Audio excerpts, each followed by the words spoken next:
Então, na live Ser Jornalista desta terça-feira, né, no caso hoje, né, nós estamos aqui com a Almir Villanova, o jornalista da TV Asa Branca e da CBN. Então, Almir, seja bem-vindo. O curso de jornalismo da SES Unida agradece a sua presença mais uma vez em nossos projetos. Eu que agradeço, professora. Claro, eu que agradeço, né? Sempre uma honra participar junto à professora, junto aos demais componentes do curso de jornalismo da SES, os estudantes também, né? Nossos futuros colegas, enfim, um prazer. Estou aqui à disposição. Na nossa série de lives Ser Jornalista, hoje nós estamos na nossa segunda entrevista e o intuito é mostrar a trajetória do nosso convidado, da nossa convidada, e a importância desta profissão para a sociedade. Então, como a Almir tem muita bagagem, né? Nessa área, na nossa área, ele vai compartilhar conosco um pouquinho das suas experiências, né, durante todo esse tempo, né, enquanto jornalista. Então, você pode contar para a gente como foi esse despertar para a área de comunicação? Como foi que surgiu? Como despertou em você? Em relação a mim, foi o seguinte, professor. Mais uma vez, boa tarde a todos, né? Todo mundo que está chegando. Pois bem, eu comecei na comunicação aos 17 anos. Comecei em 1990, muito possivelmente muitos dos estudantes que aí estão nem tinham nascido ainda em 1990, né? Pois bem, eu tinha 17 anos e foi ali que começou a minha caminhada, né? E o que foi que me levou ao mundo da comunicação? Eu faço parte de uma geração diretamente ligada à cena musical dos anos 80, professor. Ou seja, eu vivi intensamente aquela década porque ela coincidiu com a minha adolescência, o final da minha fase da infância e transição para a adolescência. Então, na adolescência, naturalmente, rolam muitas inquietudes, né? E naquele instante, parte dessas inquietações estavam voltadas para o cenário social.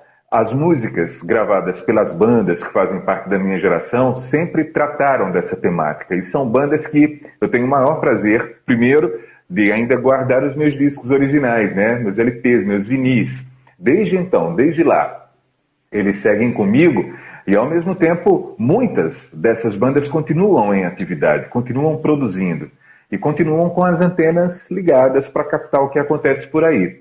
Então a minha geração foi fortemente marcada pela cena musical e o conteúdo das letras. Ou seja, se as letras já tratavam dessas temáticas sociais, elas me influenciaram assim como os meus irmãos de geração, né? Naturalmente houve essa influência e esse campo voltado para a necessidade de que prestássemos mais atenção sobre o que acontecia ao nosso redor. Junte-se a isso o fato de eu ter nascido numa família de educadores, de professores, né?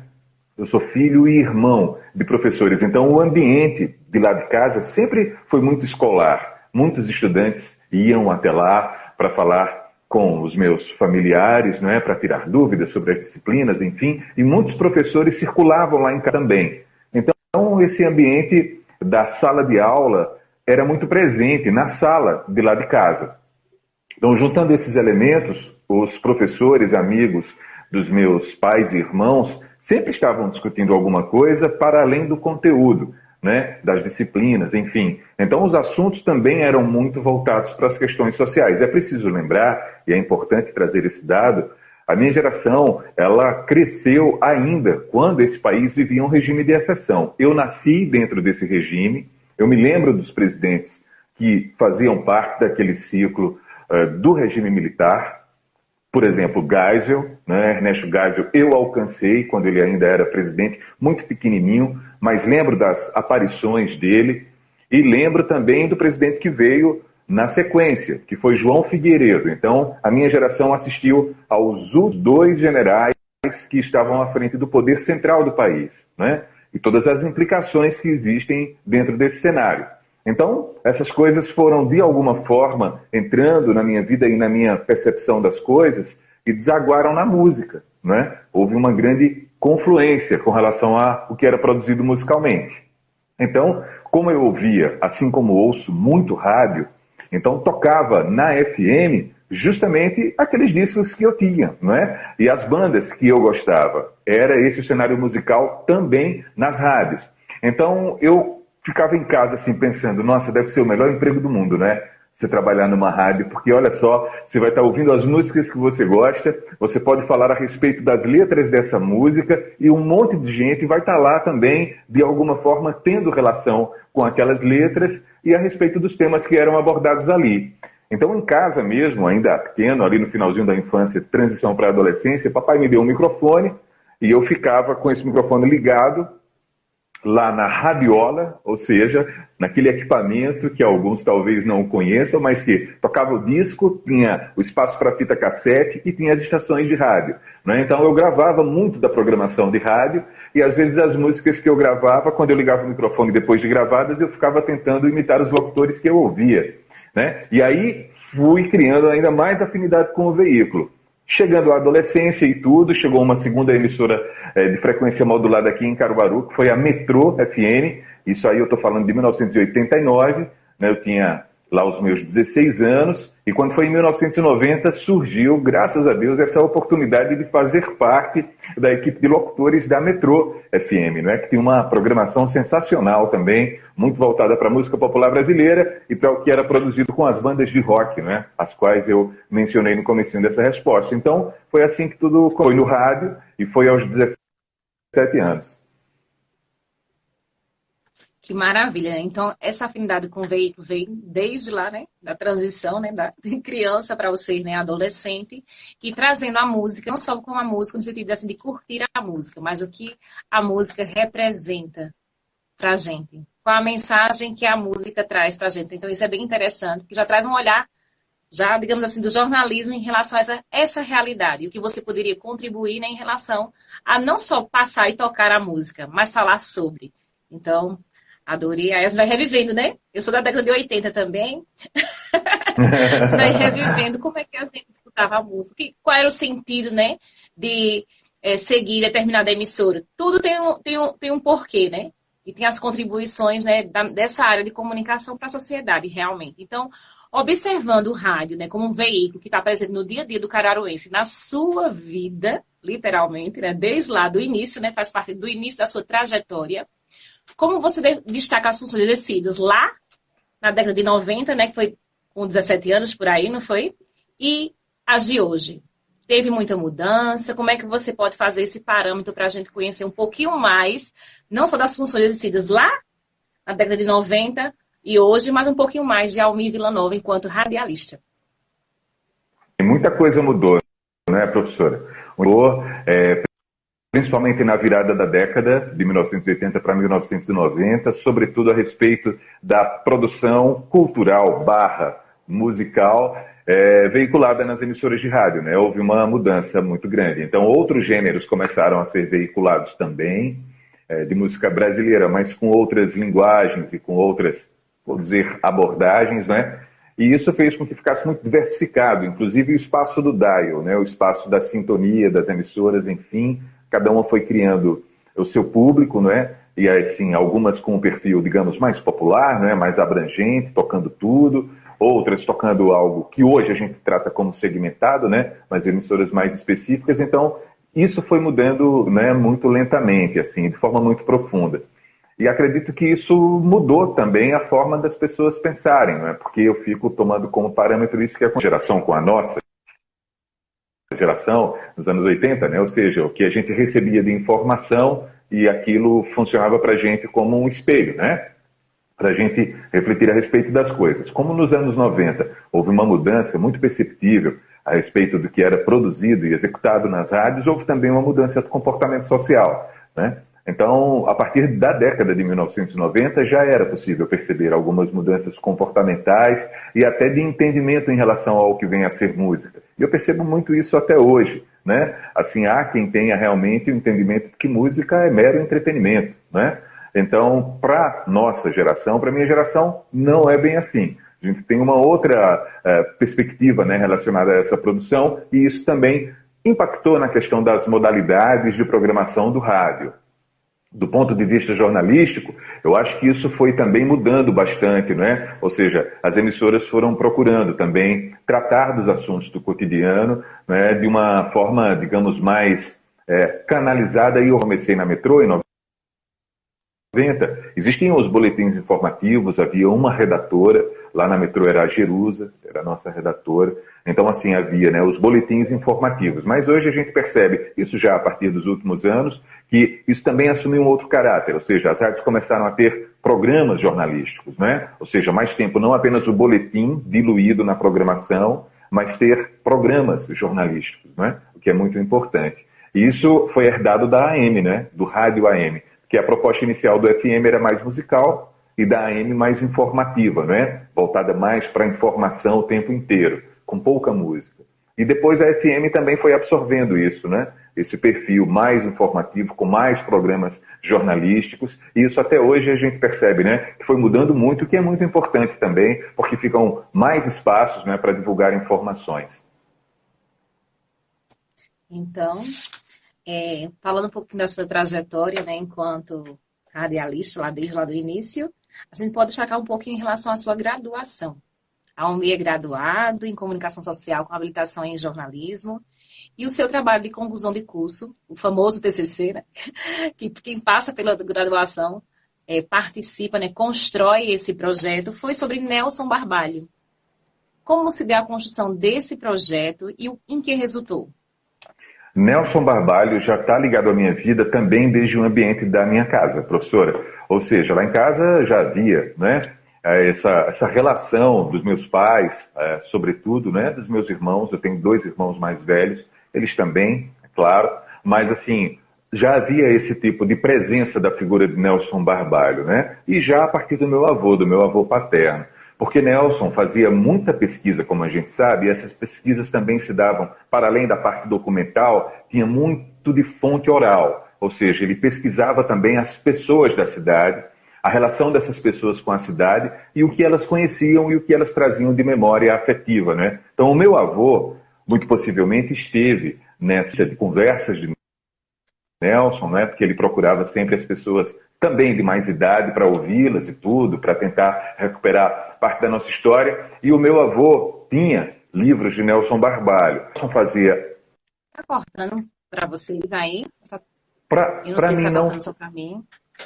Para mim, eu estou vendo que está congelando. Para mim está funcionando bem.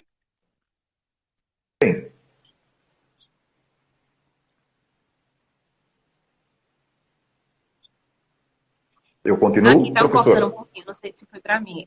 Acho que reconectou. Eu não sei se foi o meu ou se foi você, eu não sei. Mas pode Uhum. continuar falando sobre Nelson Barbalho, dessa construção aí que vem desde o início da sua casa e que você traz para a vida. Pode continuar.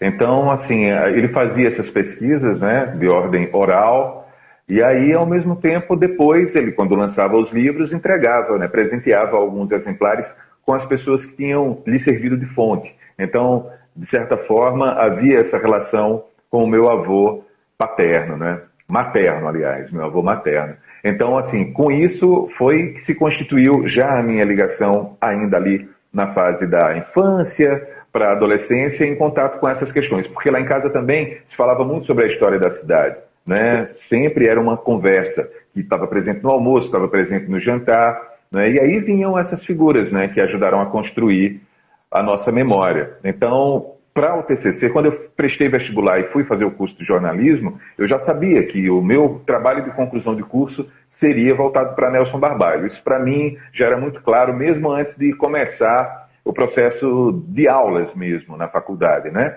Lógico que a faculdade pôde disponibilizar as ferramentas para isso e discutir que formato seria, né? Então eu queria para reportagem, porque era uma forma também de homenagear o próprio Nelson nesse formato. Então o meu TCC foi sobre Nelson Barbalho. E desse TCC resultou em um livro, não é isso? O que Isso, você traz, exatamente. principalmente nesse livro, assim? Quais são os aspectos que você traz além da história, né? Porque ele foi historiador, ele foi jornalista, né? Então ele enriquece a história de Caruaru, né? Então você dividiu mais ou menos como esse teu livro? Esse TCC, professor, eu pensei em fazê-lo criando uma relação, traçando uma relação de Nelson Barbalho com o seu tempo, né? O tempo em que ele esteve inserido. Então, como ele nasceu no finalzinho da segunda década do século XX, né? Então ali na segunda metade, dessa segunda década, então eu tentei traçar um paralelo com o nascimento de Nelson Barbalho e o que era que estava acontecendo de mais importante no mundo naquele instante. Era o processo de Revolução Russa, né? Lá na Europa do Leste, na formação do que veio a ser a União Soviética, não é? A Rússia, a antiga Rússia, que virou a União Soviética. Então, no livro eu traço sempre um paralelo entre as coisas que aconteciam no mundo e o que Nelson Barbalho, desde pequenininho, começou a se relacionar na cidade, não é? E como foi que depois ele foi se debruçando sobre as pesquisas, como foi que ele começou a se interessar pela história de Caruaru, quais as suas fontes iniciais, as fontes primárias, como era que ele desenvolvia esse trabalho de pesquisa, até resultar nas suas obras, não é? Então é sempre assim, um paralelo entre o que acontecia no mundo e o próprio nascimento de Nelson Barbalho. Porque houve também uma grande coincidência no final. A morte de Nelson Barbalho se dá no começo dos anos 90. E é no começo dos anos 90 que existe a dissolução do leste europeu, né? É quando acaba aquela experiência socialista na antiga União Soviética. Então ele nasce com a Revolução Russa e ele morre quando aquele processo também de experiência socialista desaparece naquele pedaço do globo, né? Então foi assim que eu fui pensando em desenvolver esse livro. Que maravilha. Nós temos muitos alunos, né, agora no 8º período, terminando o trabalho de conclusão de curso, né, nessa sua construção, finalizando, né? O que você diz para quem está terminando agora, que está fazendo um TCC? Quais são as dicas que você traz para os estudantes que estão nesse processo de construção? Paciência, professora, muita paciência. Por quê? Porque mexe muito com a adrenalina do estudante, não é? Ou seja, a responsabilidade de conseguir entregar, né, o trabalho de conclusão de curso no prazo estabelecido e lidar com prazo, lidar com tempo é muito importante para o jornalista, né? São os chamados deadlines, ou seja, existe um deadline também aí para a entrega do TCC. Então, primeiro, o fundamental é paciência. Não deixar que essas questões emocionais atrapalhem, não é? Porque é uma produção que exige muita concentração, essa produção do TCC, seja em qual for o formato, vai exigir muita concentração, não é? E é tão importante esse momento que é melhor aproveitá-lo bem, com paciência, com parcimônia, né? Porque aí ele vai sair muito próximo do que a gente deseja. É claro que depois que o TCC é entregue, e depois tem a avaliação da banca, vem uma outra observação, uma outra sugestão, e tudo isso pode agregar para o TCC. Mas é importante ter paciência para entregá-lo dentro do prazo, direitinho, e o que precisar ser corrigido, fazer depois. Isso aí, peguem as dicas, viu? Para quem trabalha em conclusão de curso, não só daqui, do jornalismo, mas de outras instituições e de outros cursos também.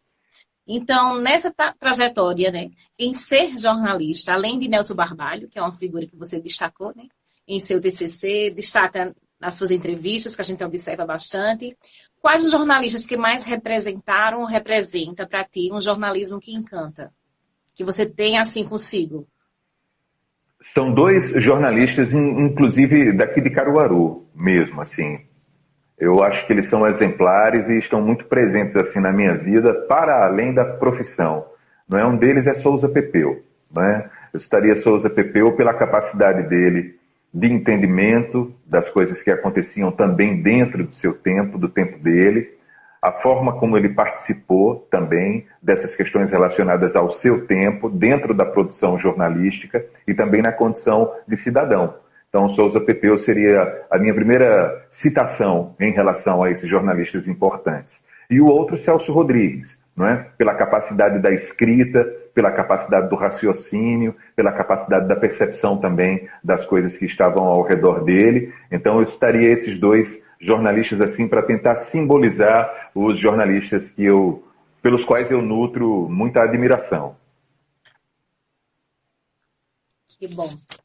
E a gente está falando aqui com o apresentador, com o jornalista, Almi Villanova, nossa segunda série, nossa segunda entrevista da série de live Ser Jornalista, que é para trazer um pouquinho realmente de como é que esses jornalistas locais estão atuando, né? Na profissão e quais as contribuições e a história que eles trazem para a gente também, porque é importante a gente conhecer além na telinha, né, através do rádio, né, enquanto ouvindo a gente conhecer, né, enquanto jornalista também mais um pouquinho da sua história. Então, atualmente você é apresentador de televisão e de rádio, já vem, né, de um tempo. Então, como é a sua rotina enquanto jornalista? Já que o jornalismo a gente vê que é muito fervoroso. Qual é a sua rotina, Almir?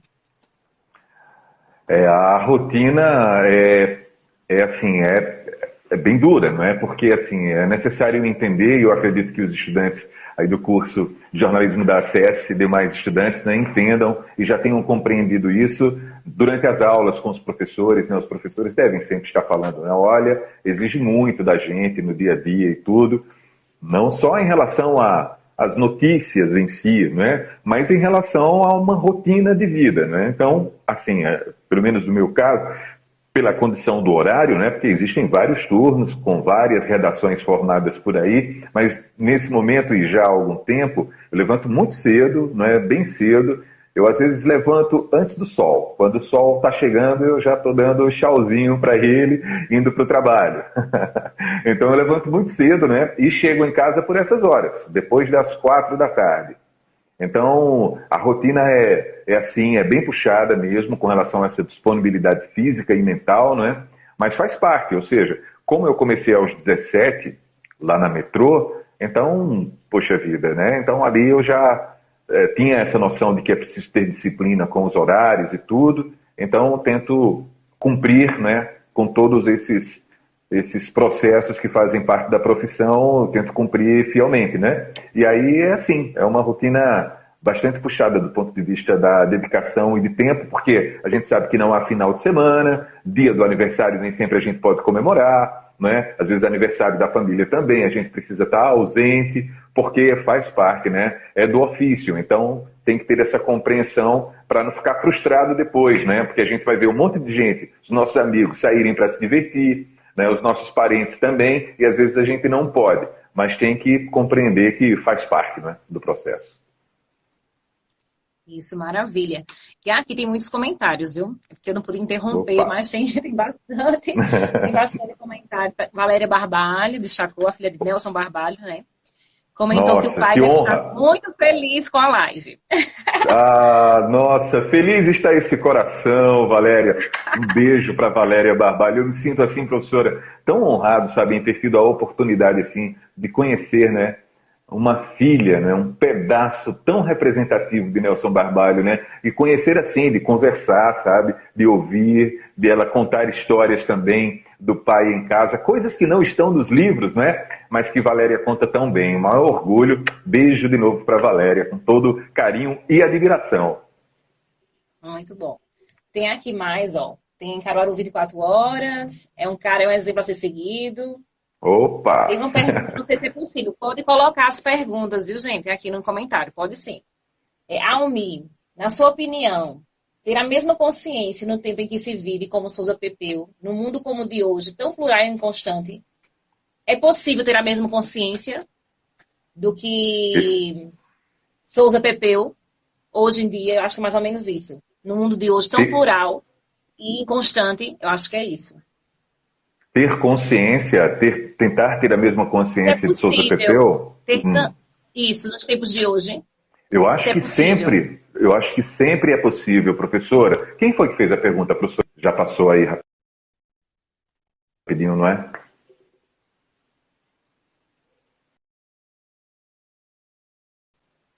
Com a imagem congelada. Reconectou? Será que é a minha? Essa é a grande dúvida, né, professor?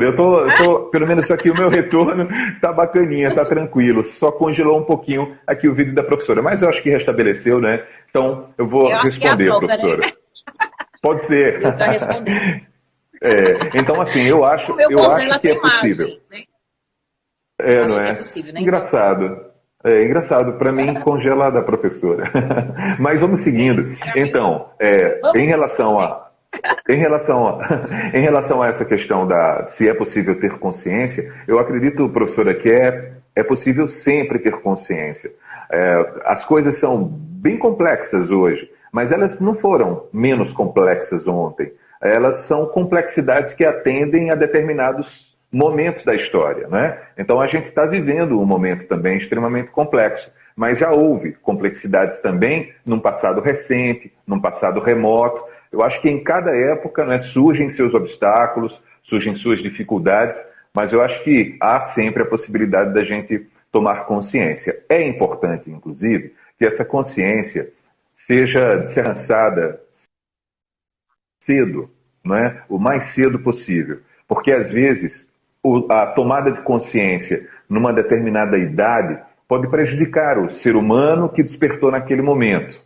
Por quê? Porque a gente tem fases, né? Existem as fases da vida. E na fase adulta, muito possivelmente, aquele ser, aquele indivíduo, já tem muitas opiniões que estão formadas e elas estão rochosas, ou seja, já estão sólidas demais. E é difícil se desfazer disso numa certa idade. E se a gente desperta a consciência logo cedo, bem cedo, dificilmente a gente vai ser surpreendido por essas pedras, né? Então, acho que hoje temos muitas pedras na sociedade em virtude disso, das dificuldades que muitas pessoas tiveram lá atrás, na infância e na adolescência, para despertar para algumas questões. Aí já despertam a uma certa altura da vida, mas elas já estão tão voltadas para o que acreditam, né, tão convictas, que ficam com muita dificuldade de enfrentar a diferença, né, de entender a diferença para enfrentar as adversidades. Penso dessa forma.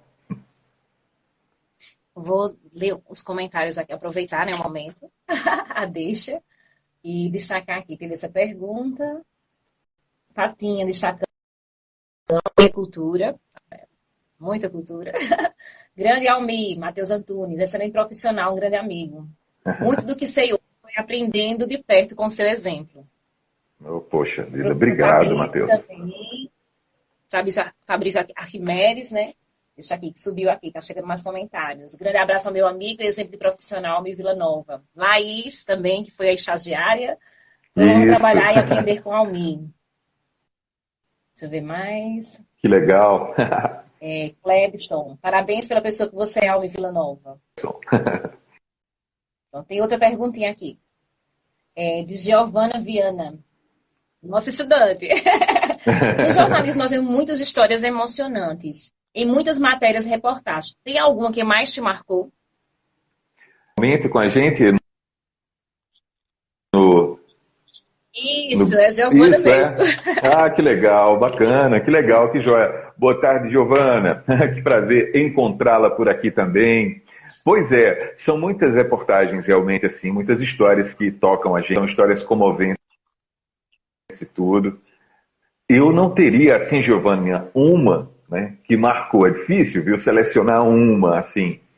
Mas eu posso falar sobre a mais recente, não é? Que a gente exibiu, que foi extremamente comovente ao mesmo tempo, já que a gente está falando com estudantes, né? E demais colegas que acompanham agora essa live, mas a gente está falando sobre o curso também, não é? Os desafios do curso. É muito bom também que o futuro jornalista, não é? O nosso futuro colega, tenha consciência de que a gente, quando está fazendo o curso, a gente está fazendo um curso para sair do conhecimento acadêmico, não é? Dessa graduação em jornalismo, mas a gente não está saindo para desempenhar uma função. A gente está saindo preparado para vários desafios, né? Pode ser um bom produtor, pode ser um bom repórter, né? Pode ser um bom apresentador, pode ser, enfim, um bom cinegrafista, pode ser um bom vídeo repórter. São muitas as possibilidades, né? Pode ser um bom sonoplasta no rádio, pode ser um bom também apresentador ou locutor de rádio, pode ser um bom redator, pode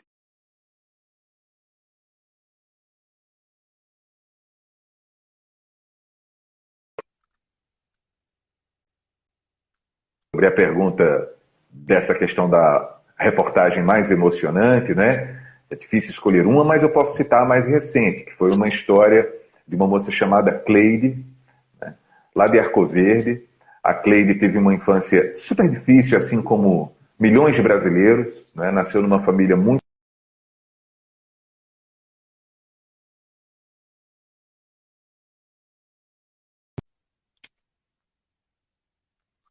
muitos esforços, né?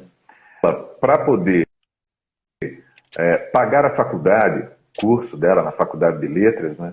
Ela precisou trabalhar como gari e ela topou esse desafio. Na história, que é de um quadro chamado Me Conte Sua História, puxa vida, é incrível, porque além de todas essas dificuldades, até quando ela tomou consciência de que era uma filha adotiva e tudo, isso também foi uma notícia forte para ela, impactante. Ela teve um primeiro relacionamento que não deu certo e não quis voltar para casa dela, né, porque ela achava que ia gerar despesa para os pais. Então pensou em arrumar um trabalho. Surgiu essa vaga para Gari, ela ouviu falar, foi até lá, até a pessoa que foi, né, empregá-la, no final das contas, disse, olha, mas esse emprego é para homem, eu não tenho um emprego para você. Ela disse, mas eu preciso desse emprego e eu preciso pagar a minha faculdade. E foi trabalhar como Gari. E lá nas ruas da cidade, ela viu de perto essas questões relacionadas ao preconceito, né? As dificuldades, ou seja, de não respeitar um profissional, que é esse profissional que é um agente de limpeza, né? E não respeitando, como isso se transforma num sinal de preconceito, né? Então ela sofreu muitos preconceitos, inclusive no próprio curso de graduação. Ela conta na reportagem que perdeu muitas amigas, porque uma vez numa aula uma professora perguntou, eu queria saber a profissão de vocês e tudo. E ela disse, né, quando chegou a vez dela, eu sou Gari.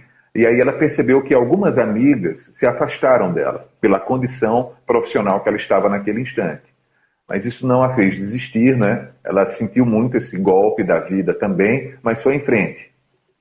E aí, no final das contas, ela conseguiu pagar a faculdade, foi trabalhar numa creche, ela tem sonhos de construir um projeto educacional gratuito para a comunidade dela, ou seja, tem bastante sensibilidade social, né? E ao mesmo tempo conseguiu crescer muito na vida como ser humano, abrir um próprio negócio, né? Ela é manicure, aí tem vários certificados na parede lá, é autônoma, não é? E está feliz da vida com o trabalho que desenvolve, quer ensinar outras pessoas a aprender a ler e escrever, né, com esse projeto de alfabetização. Então, eu acho que essa história foi demais, assim, sabe? Uma das mais recentes, uma história super comovente. Eu assisti a reportagem antes dela ir ao ar, mais de uma vez, porque também participei do processo de edição, né? Aí depois, quando ela foi ao ar, eu pensava até que ia estar controladão, assim, né? Porque você já viu a reportagem, mas é tão comovente que no ar foi como se eu também tivesse visto pela primeira vez. Durante a edição, cada vez que passava pela edição, eu e os meus colegas, né? Nós nos emocionávamos. E na hora que foi ao ar, a gente também se emocionou. Eu e os meus colegas, né? Então essa Giovana entrou para a lista das mais emocionantes. Queria até destacar aqui essa pergunta, mas Giovana foi bom, né? Que já adiantou, né? Foi ótimo. E são mais de 25 anos já, né? Na área de comunicação, amigo. Já, Você tem, professora. né? E esse foi um dos momentos, né, marcantes para ti. E traz também o jornalismo também com emoção. Que não, a gente não percebeu, pelo menos era mais regrado antigamente do que atualmente. Como é que você observa hoje a emoção no jornalismo? Já que É, antes se antes o fechava mais, hoje em formato. dia. Isso. Isso. Eu acho que é uma tentativa e é um esforço válido, professora, de humanização, não é? Porque, como a gente sabe, como a professora citou agora, era.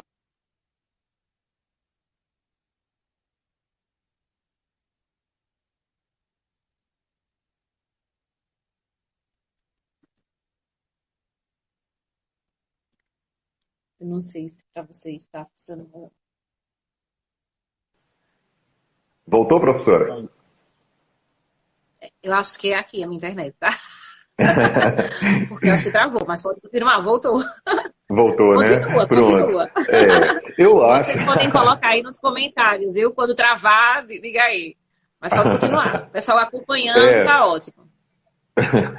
professor, eu acho que é um processo de humanização, não é, que tem acontecido em relação ao telejornalismo, né, basicamente. E aí eu acho que é muito importante também. É claro que é preciso ter cuidado sempre, né, para que, assim, de certa forma, a emoção não seja, digamos assim, uma exigência, né, assim como existia a exigência de não se emocionar. Eu acho que os extremos são sempre perigosos, né? Então, acho que é importante equilíbrio, né? Eu acho que é importante ter essa relação humanizada mesmo, porque nós estamos falando a respeito de histórias de seres humanos também, né? Quando não estamos falando sobre maus tratos a animais, o que é um absurdo, claro. Então, assim, o envolvimento emocional, eu acho que ele é um componente humanizante, agora, na medida em que também não passe a ser uma lei, não é? Ou seja, obrigatoriamente você vai ter que se emocionar. Mas tem que ser uma coisa realmente espontânea para poder funcionar de forma verdadeira. Muito bom. Tem mais aqui recadinhos nos comentários. Eu acho que Kathleen, não sei se pronuncia assim, tá? E Clébison falaram que a Almi é um excelente profissional. Tem várias pessoas falando aqui, destacando isso. Eduardo, Giovana, destacaram também que assistiram a reportagem, né, e que foi muito emocionante. Quer dizer, então quem está no outro lado da telinha, que acompanha, né, também sente essa emoção. E o jornalista, por não ser diferente, também se emociona, né, nessa construção. Né?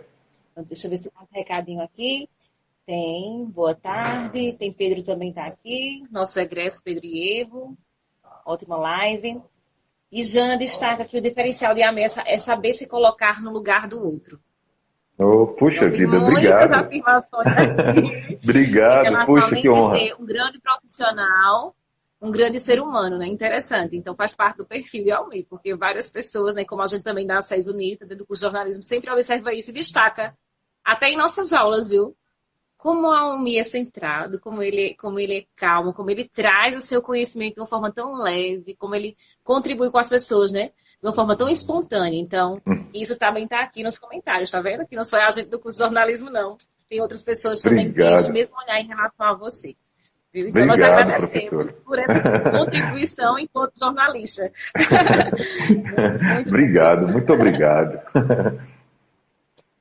Só tem amores aqui, ó. Aí tem Eduardo perguntando, Eduardo Barbosa, nosso estudante do 6º período de jornalismo. Quais foram as maiores dificuldades como jornalista que você enfrentou, que você enfrenta? Eduardo, não é? Eduardo, olha, eu acho que a gente enfrenta um pouco de dificuldade todos os dias. Porque como se trata de algo que é entregue ao vivo, né? Além das entradas ao vivo, dos repórteres, mas tem as reportagens lá, né? Algumas gravadinhas e tudo. Então, assim, é um desafio diário, né? E é um desafio de todos, assim, de todas as redações, né? É um grande exército, né? Que está ali naquela batalha para entregar naqueles determinados horários aqueles jornais. Então, assim, os desafios são diários mesmo. Porque, assim, muito embora, veja, quando a gente vai falar sobre violência, se fosse de um ponto de vista generalizante, a violência tem os formatos que a gente conhece, né? Os crimes, como homicídios, enfim, né? Que são tão tristes sempre, mas ao mesmo tempo há algo que vai diferenciar de um outro tipo de crime, né? A gente está, assim, digamos, sob o guarda-chuva do assunto abordado, que é a violência, mas em várias modalidades, infelizmente. Então, isso não se repete na íntegra, não é? Pode haver uma notícia voltada para um acidente hoje, amanhã, infelizmente, um outro acidente, mas assim, são com pessoas diferentes, evidentemente, circunstâncias às vezes parecidas, às vezes não. Então, esses desafios eles são diários por conta disso, porque do ponto de vista mais generalizante, os assuntos, né, a ordem pode obedecer a alguma lógica, assim, né? Falar sobre economia, falar sobre cultura, falar sobre violência, enfim. Mas dentro das especificidades, né, existem algumas características que diferenciam uma edição de um jornal para outra no dia seguinte. Por isso que os desafios são diários, todos os dias, fazem parte do processo. Olha aí, Eduardo, a resposta para ti. Vê se colocou mais alguma coisa. Como jornalista, dificuldade na carreira de jornalista. Eu acho que respondeu, não foi, Eduardo? Coloca aí nos comentários, eu acho que sim, para responder já é a sua pergunta. Além de jornalista, você tem várias pós-graduações, como é filosofia, história, sociologia e ciência política. Você traz esses olhares dessas áreas para o jornalismo? Como é que é isso? Professor, eu entendo que é a medida do possível, né? Porque, assim, a minha paixão por história e filosofia, por exemplo, da sociologia e ciência política estão interligadas já, né, a outras abordagens e campos de entendimento, né, da atividade humana. Para mim, o básico são essas duas áreas, história e filosofia. E são áreas, assim, que têm ligação muito anteriormente ao próprio jornalismo, à própria comunicação, né? Eu já me identificava com história e com filosofia ainda na adolescência, né? E quando criança, ali já pertinho da transição para a adolescência, eu já me identificava com esses campos aí. Isso também é uma herança direta do ambiente lá de casa que mencionei lá no comecinho, né? Que era um ambiente escolar por conta de ser filho e irmão de professores. Então, mas assim, acabei me identificando muito com essas áreas. E elas são bem anteriores à comunicação. Elas estão presentes em mim, é claro, e em algum momento isso pode se manifestar durante o trabalho. Mas é na medida do possível, assim, sabe? Dentro do que eu entendo como possível para ser utilizado, para ser usado, não é? Como um complemento em relação às atividades jornalísticas. É dessa forma que penso. Maravilha. Eu aqui seguindo, tem mais recadinho aqui, deixa eu ver se tem mais. Tem mais aqui, tá? Deixa eu ler, são dois. Trabalhei com a Almi e até essa percepção do público, tanto geral como especializado. Eu acho que é Alzão, eu acho que é isso, né? Um exemplo, Alzão, Alzão, tá vendo? É um apelido aqui dentro. Olha que eu não estava entendendo, mas agora eu entendi. É um exemplo de ser humano e profissional, tá vendo? Eduardo, outra pergunta. Almi, você sempre gostou da área de comunicação ou se descobriu durante sua jornada profissional? Ele trouxe um pouquinho no início da live, mas se quiser destacar rapidamente para Eduardo, que chegou depois, se você já, no caso, descobriu-se durante a jornada da profissão ou se já gostava antes, né? Antes de ser jornalista. Faz um resumozinho aí para Eduardo. Eduardo, o jornalismo mesmo, assim, do ponto de vista da graduação, né, formação, já se deu com bastante tempo após o início da minha carreira profissional no meio, ou seja, eu comecei na comunicação aos 17 anos, né, lá na Metrô FM, então assim, comecei lá por gostar muito de música, adoro música até hoje, e enfim, né, a música foi quem me levou para a caminhada profissional da comunicação. E essa específica do jornalismo, né, isso se deu já bem adiante, assim, bem depois, né? Ou seja, a faculdade, eu comecei a fazer o curso em 2003, eu acho, porque a faculdade chegou aqui, o curso, né, o primeiro curso de comunicação social, chegou em 2003, eu acho que é isso mesmo, chegou em 2002 e eu sou da turma de 2003. Então, veja, já foi bastante tempo depois, dado na comunicação, mas claro, a cidade não tinha cursos de comunicação social como ainda bem tem hoje, né? Essa oferta, isso é muito bom para a cidade, para a região.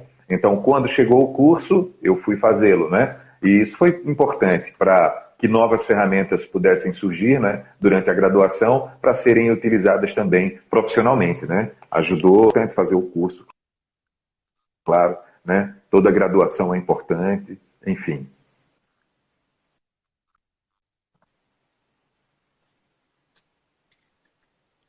Agora vamos dar continuidade. Acho que não tem mais perguntas aqui. Eu acho que não. Pelo que eu estou visualizando aqui, não. Tem mais uma? Qual é? Tem mais. Chegou mais. Está chegando mais perguntas. Qual o conselho que você daria para quem está se formando, né, como jornalista? Está se formando agora. Qual o conselho? As pessoas, os estudantes já preocupados, né, observando a área, o mercado. Quais os conselhos? Ou qual conselho você daria para quem está se formando? É um conselho, professora, parecido com o do TCC, do trabalho de conclusão de curso, né? Ou seja, paciência, não é somente paciência, porque a gente, quando conclui o curso, eu imagino,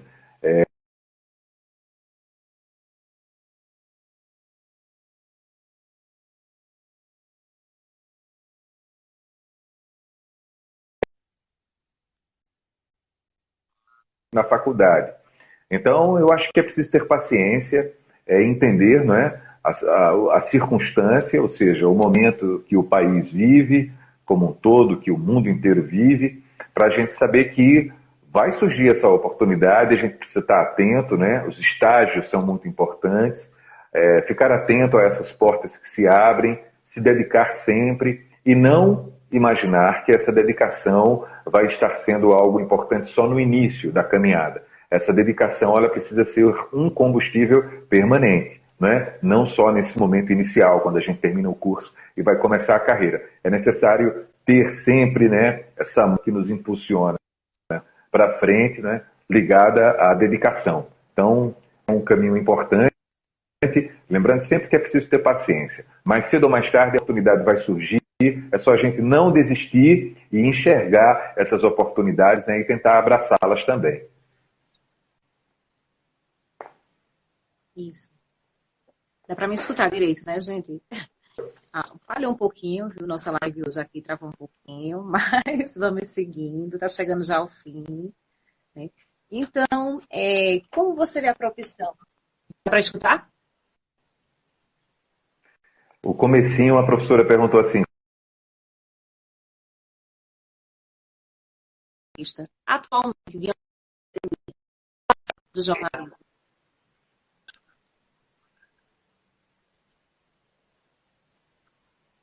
Não ouvi mais, né? Então tá cortando aqui ainda, né?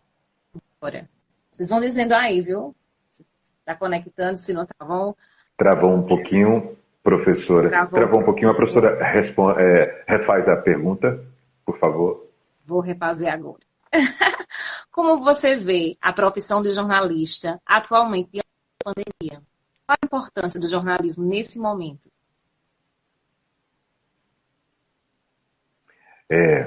A importância do jornalismo e, consequentemente, do jornalista, né, ela é uma importância permanente, né, independentemente de uma pandemia como essa que a gente está vivendo. Mas é claro que em momentos mais difíceis, ela fica ainda mais claro o quanto ela é essencial, né? Como essa atividade é importante para que a gente tenha acesso às informações que possam nos garantir algo em torno do entendimento sobre o que é que está acontecendo, né? Porque a gente sabe que a internet tem facilitado a vida da gente em vários aspectos, mas a má utilização das ferramentas eletrônicas disponíveis acabam prejudicando sobre alguns aspectos, né? Então, a disseminação de notícias falsas, as chamadas fake news, essa disseminação ficou muito mais fácil também por meio da internet, não é? Pela capacidade de circulação dessas informações. É aí que o jornalismo bem feito, o jornalismo sério, o jornalismo responsável apresenta-se como algo fundamental, né? Ou seja, uma fonte confiável de informação para, por exemplo, numa pandemia como essa, a gente saber como é que a gente deve se portar. Né? Quais são os caminhos que precisa seguir para enfrentar essa pandemia com responsabilidade, né? Então, a profissão ela é muito importante, esse profissional é muito importante em todos os momentos, né? No momento pandêmico ou não, ele é importante sempre, né? E a gente está percebendo isso também durante essa pandemia. Isso, muito bom, amigo. Tem mais recadinhos aqui. São muitos recadinhos do coração. Ó, Cordeiro parabeniza alguém como profissional, pois ela acompanha desde o tempo, acho que é do metrô, ou é da metrô? Da Metrô FM, da Metrô, Da metrô, né? Sim. Falta mais aqui da metrô. E Conceição Ricarte, também jornalista, fala que desconhece um profissional com um coração tão grande quanto o de Almir. Tá vendo? Conceição. Quanto amor, Adriano Santos também, né? Sobre como o rádio desperta a paixão de grandes jornalistas. Você quer falar um pouquinho desse despertar? Claro que sim. O rádio nossa senhora, é um veículo e tanto, assim. É o veículo que eu amo, assim, definitivamente, assim. Numa escolha, não é? Olha, agora vai ter que escolher. Só tem esses veículos aqui. Com qual é que você vai seguir adiante? Eu, sem dúvidas, eu nem titubearia. O rádio, né? É o veículo com o qual eu mais me identifico, assim, pela natureza do veículo. Eu gosto, assim, da rapidez do rádio, do alcance do rádio, da forma em que a linguagem é utilizada no rádio, assim, poxa, eu sou suspeitaço para falar sobre o rádio, né? Comecei nele ali aos 17 e, poxa vida, pretendo terminar os meus dias nele também. Todos os veículos são importantes, né? A gente tem a web, aí o webjornalismo desempenhando também uma função extremamente importante, né? Enfim, existem as revistas ainda, né? Alguns jornais impressos desapareceram, mas existem as publicações no formato eletrônico. Então, a gente tem a própria TV, enfim, né? Todos os veículos são importantes, todos. Mas, como a pergunta foi sobre a importância do rádio para este humilde cidadão brasileiro, então, para mim é o rádio, sem dúvida, é o veículo da minha vida, é o veículo do meu coração. Tá declarado, né? Tá declaradíssimo. Declarado. Ótimo. A live, tem mais recadinho aqui? Tem. Almi, ó, tá vendo? É centralino, eu também já sabia. Seria bom falar sobre a importância. Seria bom falar sobre a Tá aqui, ó. do jornalismo. Tá vendo? Do jornalismo. Ó, tá vendo? Comprovado também. Tá comprovando tudo hoje aqui. Carrega consigo, né? Literalmente, né? Exatamente. Aí, carrega consigo. Eu acho que eu não sei se é Joaline ou Joelice, eu não sei quem é. Se é Joaline, ou se é outra pessoa. acho que é Joaline. Será que é Joaline? Acho que eu é. não sei se é. Acho que é, né? Acho que é também, é sobre esporte, né? Seria bom falar sobre a importância do jornalismo esportivo local e regional. Eu conheço uma Joaline, né? Não sei se é, né? Joaline. Jaelices. Eu não sei se é Joaline, me veio assim. Jaelices. Jaelices, se for quem eu estou pensando também, é o Jael.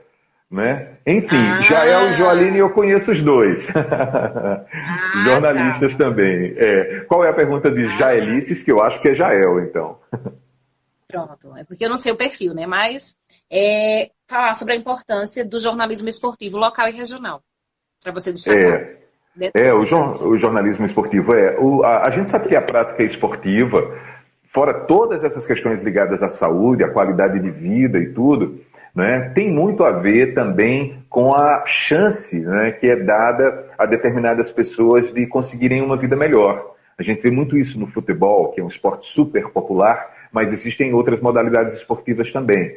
Então, o jornalismo esportivo é fundamental. E quando ele tem esse caráter regional, eu acho que é melhor ainda. Porque pela proximidade, né, a capacidade que você tem, inclusive, de ter acesso aos atletas da sua cidade e da sua região, você acaba tendo essa oportunidade de dar visibilidade para essas pessoas, né? A gente percebe isso. Por exemplo, quando acontecem as Olimpíadas, que aí a gente tem o maior espetáculo esportivo do planeta, né, reunindo tantas modalidades, a gente vê quantas histórias de atletas que tiveram origem simples, né? Origens humildes, das camadas mais carentes da sociedade, esses talentos, né, conseguiram ter acesso em algum momento a uma atividade esportiva, e essa atividade foi importante para a formação daquele atleta e para a família inteira, no final das contas, né? Porque todo mundo acaba sendo beneficiado quando algum atleta ganha projeção, não é? Ganha destaque, ganha visibilidade, conquista os seus prêmios, né? Troféus, enfim, suas medalhas, seus campeonatos. Então, eu acho que o jornalismo esportivo cumpre um papel muito importante, principalmente no caráter regional, né? Retratar a realidade local. Ok. Tem mais aqui destaques? Tem Juliane mandou, né? Os coraçõezinhos. Valéria Barbalho colocou também coração. Coração tá em alta hoje, viu? O coração de Almir. O coração de Almir, Valéria Barbalho colocou. É maior que o monte do Bom Jesus. Pequenininho, hein? O coração dele. Porque às vezes, professora, né, nos contatos com Valéria Barbalho, tento